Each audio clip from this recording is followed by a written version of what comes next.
आप मेरे YouTube channel Srinivas में आपका स्वागत है। और एक ये धार्मिक चैनल है और इस चैनल की ये विशेषता है कि हम ऐसे वीडियो में लाते रहते हैं, धार्मिक वीडियो। और धार्मिक वीडियो अगर आपको अच्छे लगते हैं तो इसे लाइक करें, सब्सक्राइब करें और ज़्यादा से ज़्यादा शेयर करें। और इस वीडियो की प्रमुखता ये है कि वीडियो बहुत ही पावन है और आज एकादशी है। और वर्ष में 24 तथा अधिक मास में 2 एकादशी होती है।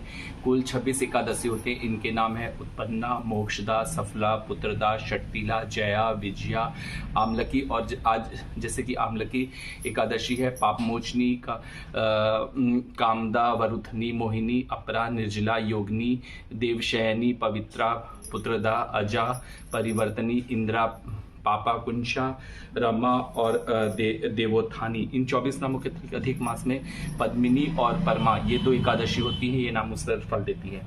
श्री सुख जी महाराज ब्राह्मणों से बोल रहे थे कि ब्राह्मणों, इस विधि युक्त उत्तम महामात्य को श्री कृष्ण जी का है। जो उत्तम जन इस व्रत को उत्पत्ति भक्ति से सुनते हैं, इस लोक में अनेक प्रकार का सुख भोग कर अंत दुष्प्राप्य विष्णु लोक को पाते हैं। पूर्वलोक में श्री भगवान ने अर्जुन के प्रति एकादशी व्रत की विधि, व्रत की उत्पत्ति विधि इत्यादि कही थी। सो उन्हीं के कथन रूप से कहता हूँ। अर्जुन ने पूछा कि जनार्दन, जो रात्रि में उपवास करते तथा एक ही समय भोजन करते उन्हें कैसा पुण्य मिलता है, और इस उपवास करने की विधि क्या है? सो आप कृपा करके कहिए। यह उनका श्री कृष्ण भगवान ने कहा कि सबसे प्रथम दशमी की रात्रि को दंत धावन को करें, अर्थात दिन में 8वें प्रहर में जब सूर्य का तेज मंद पड़ जाए तब दंत धावन करना चाहिए। और रात्रि में भोजन ना करें। पुनः प्रातःकाल निश्चित चित्त होकर संकल्प करें। मध्याह्न में भी संकल्प पूर्वक स्नान करें। नदी, तालाब, पापी, कूप आदि से स्नान करना चाहिए। स्नान के पहले मृतिका स्नान अर्थात मिट्टी का चंदन लगाना चाहिए। स्नान करके वृत्ति पुरुष, पतित, चोर, पाखंडी, मिथ्या, दूसरों को पात करने वाला, देवता, वेद और ब्राह्मण की निंदा करने वाला, और जो अगम्यागमन करने वाला, दुराचारी, परद्राव चुराने वाला, इन सब से बात ना करें। यदि देवात इनको देख ले तो आप इस पाप से दूर करने के लिए सूर्य को देखें। स्नान के अनंतर सादर नवेद आदि अर्पण कर भगवान की पूजा करें। दीपदान करें तथा कर्म भक्ति भाव युक्त होकर करें। इस दिन निद्रा और मिथुन ना करें। दिन तथा रात्रि नित्य गायन आदि सत्वर्ता में बिताएं। भक्ति युक्त होकर ब्राह्मण को दक्षिणा दे और प्रणाम पूर्वक अपनी त्रुटि की क्षमा कराएं। शुक्ल पक्ष की और कृष्ण पक्ष की एकादशी दोनों धार्मिकों के लिए समान है। इन दोनों एकादशी में भेद उचित नहीं है। इस प्रकार जो एकादशी व्रत करते हैं उन मनुष्यों को शंखो द्वार तीर्थ में स्नान करके भगवान के दर्शन करने में जो प्राप्त होता है वह एकादशी व्रत के पुण्य के 16वें हिस्से के बराबर होता है। व्याप्तित योग में संक्रांति समय में चंद्र ग्रहण से कुरुक्षेत्र में स्नान में जो फल प्राप्त होता है वह सब एकादशी के व्रत करने से मनुष्य को प्राप्त होता है। अश्वमेध यज्ञ करने से जो फल प्राप्त होता है उससे 100 गुना अधिक पुण्य एकादशी के व्रत से होता है। जिस मनुष्य के घर में एक सहस्त्री तपस्वी 8000 वर्ष भोजन करे उससे भी जो पुण्य प्राप्त होता है सो एकादशी के व्रत से प्राप्त होता है। वेद पुराण परायण ब्राह्मण को 1000 गोदान करने से जो प्राप्त होता है उसमें 10 गुना अधिक पुण्य एकादशी के उपास से होता है। 10 उत्तम ब्राह्मण को भोजन कराने से जो पुण्य प्राप्त होता है उससे 10 गुना अधिक पुण्य एकादशी के उपास से होता है। जो 10 उत्तम ब्राह्मण को भोजन कराने से जो पुण्य प्राप्त होता है उससे 10 गुना अधिक ब्रह्मचारी को भोजन से होता है। और इससे 1000 गुना अधिक कन्या और भूमिदान से पुण्य होता है। इससे 10 गुना अधिक विद्यादान से पुण्य होता है। विद्यादान से 10 गुना अधिक पुण्य भूखे को अन्न देने से होता है। अन्नदान के बराबर और दूसरा पुण्य नहीं। इसके द्वारा स्वर्गीय पिता तृप्त होते हैं। इसके पुण्य के प्रभाव से देवताओं को भी जन्नत दुर्लभ है। नक्त व्रत करने का अथवा फल एवं मुक्त व्रत से होता है। एकादशी से उसे कोई करना चाहिए। तीर्थ तभी सभी गर्जना करते हैं। दान नियम यम अपने फल की तभी तक घोषणा करते हैं। यज्ञों का फल तभी तक जब तक व्रत प्राप्त नहीं होते। इस कारण अवश्य एकादशी व्रत करना चाहिए। संग से जल नहीं पीना चाहिए। मछली और सुहा नहीं खाना चाहिए और अन्न नहीं खाना चाहिए। ये एक एकादशी के समान 1000 यज्ञ भी नहीं है। अर्जुन ने पूछा कि देवी, आप इस तीर्थ को सभी तीर्थों से श्रेष्ठ तथा विविध कहते हैं, इसमें क्या कारण है? भगवान ने कहा कि पहले सतयुग में मूर नामक एक महाभयंकर दाता, उसके भय से सभी देवता भयभीत थे। उसे इंद्र आदि देवताओं को जीतकर उन्हें उनके स्थान पर भ्रष्ट कर दिया था। तथा इंद्र ने महादेव जी से कहा, हम लोग इस समय सूर्य दैत्य के अत्याचार से पीड़ित होकर मृत्युलोक में अपना काल बिता रहे हैं और देवताओं की दशा में कहीं नहीं आते। सो कृपा करके इनके दुख को छुटकारा का उपाय बताइए। श्री महादेव जी ने कहा कि देवी के राजा इंद्र अब भगवान विष्णु के पास जाइए। महादेव जी के वचन सुनकर देवराज इंद्र देवताओं के साथ लेकर क्षीरसागर से जहाँ जगपति जनार्दन सोए थे वहां गए।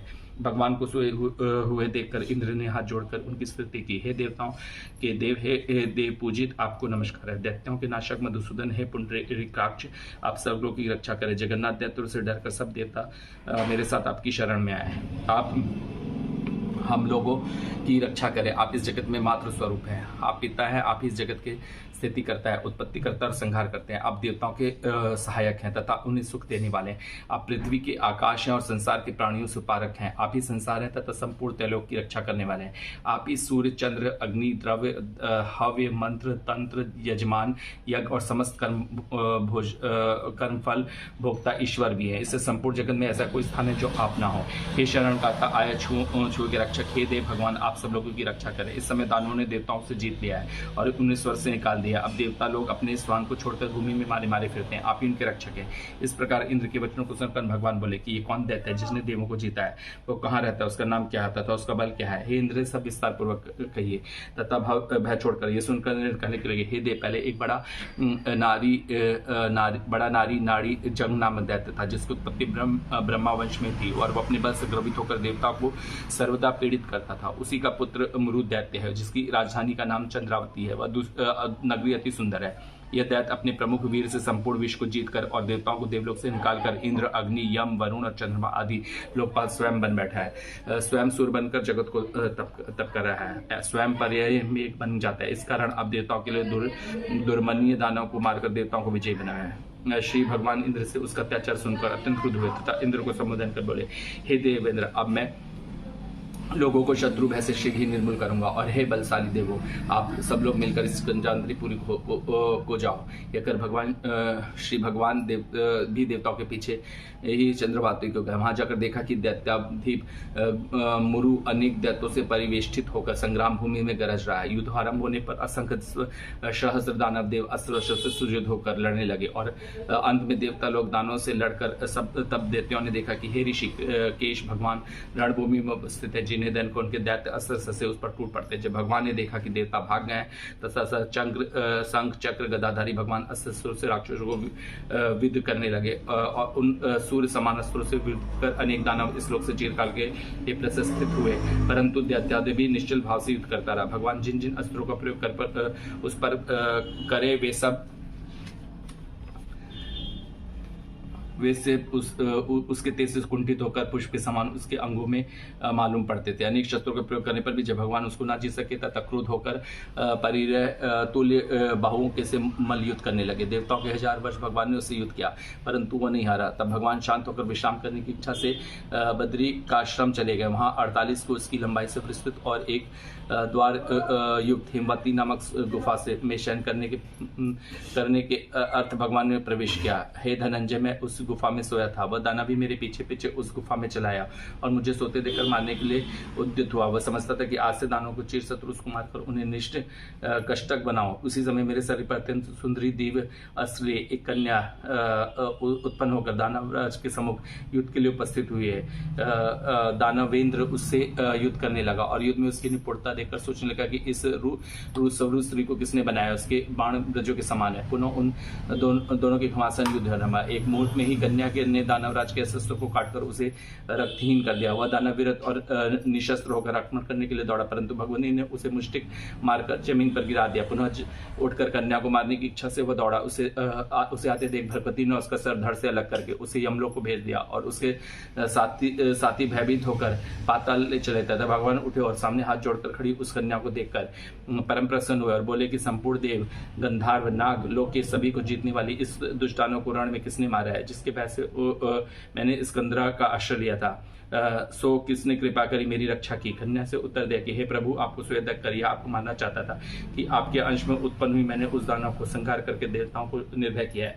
मैं सर्व शत्रु दमन कारणी आपकी ही महाशक्ति हूँ। हे प्रभु, आप बताइए कि मैं इसके मारने से आपको क्यों आश्चर्य हो रहा है। भगवान बोले कि हे निष्पाप, इस दानव को मारने से तुझ पर मैं अत्यंत प्रसन्न हूँ। इस समय सभी देवता अत्यंत हर्षित हो गए और तीनों लोग इस समय आनंद छा रहा है। अतएव निसंकोच होकर तुम्हारी जो इच्छा हो सो वर मांगो। स्मरण रखो कि देवताओं को दुर्लभ वर मैं भी तुम मांगोगे तो मैं तुम्हें दूंगा। कन्या बोली, भगवान यदि आप मुझ पर प्रसन्न है और यदि वर देना चाहते हैं तो मुझे यह वर दीजिए कि जिस दिन यदि कोई उपवास करे तो मैं उसके पापों को उसे तारने में समर्थ हूँ और उपवास करने से जो पुण्य होता है उसको आधा रात्रि भोजन से हुए और उसका आधा पुष्प पुण्य एवं संध्या भोजन करने वालों को होता है।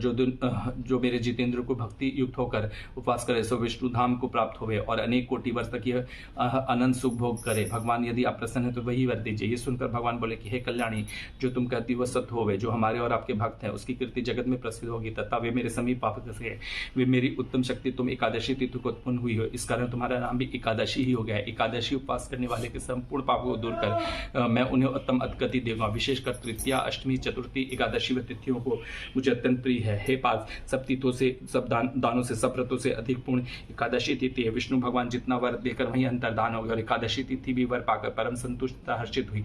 हे अर्जुन, जो मनुष्य एकादशी का व्रत करते हैं उनके शत्रु को नाश करने अवश्य उत्पन्न देता हूँ। इस प्रकार एकादशी की उत्पत्ति हुई है। नित्य एकादशी व्रत सब पापों को नाश करने वाला है, सब पापों को दूर करने और सब प्रकार के मनोरंजित करने के लिए तिथि प्रसिद्ध है। शुक्ल पक्ष की एकादशी अथवा कृष्ण पक्ष की दासी, उन लोगों में भेद करना उचित नहीं होगा, दोनों समान है। जो एकादशी व्रत करते हैं वे उत्तम लोक को जाते हैं। जो पुरुष धन है, जो विष्णु भक्त हैं और एकादशी के महात्मा को सर्वथा श्रवण का पठन करते हैं, उन्हें अश्वमेध का फल प्राप्त होता है। जो विष्णु परायण मनुष्य दिन रात विष्णु द्वारा विष्णु की कथा सुनते हैं वह अपने कोटि पुरुष के साथ विष्णु लोक में जाकर पूजित होते हैं। जो एकादशी महात्मा का चतुर्थांश भी श्रवण करता है उसके ब्रह्मा इत्यादि पाप छूट जाते हैं। विष्णु धर्म के समान दूसरा धर्म नहीं है और एकादशी व्रत के समान दूसरा व्रत धर्म नहीं है।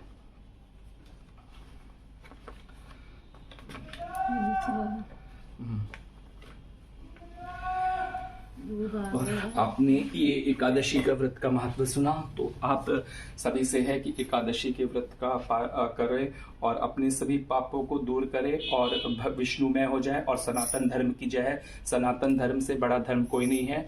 जय सनातन धर्म। और सनातन धर्म के लिए 1 लाइक 1 सब्सक्राइब बनता है। जय सनातन धर्म।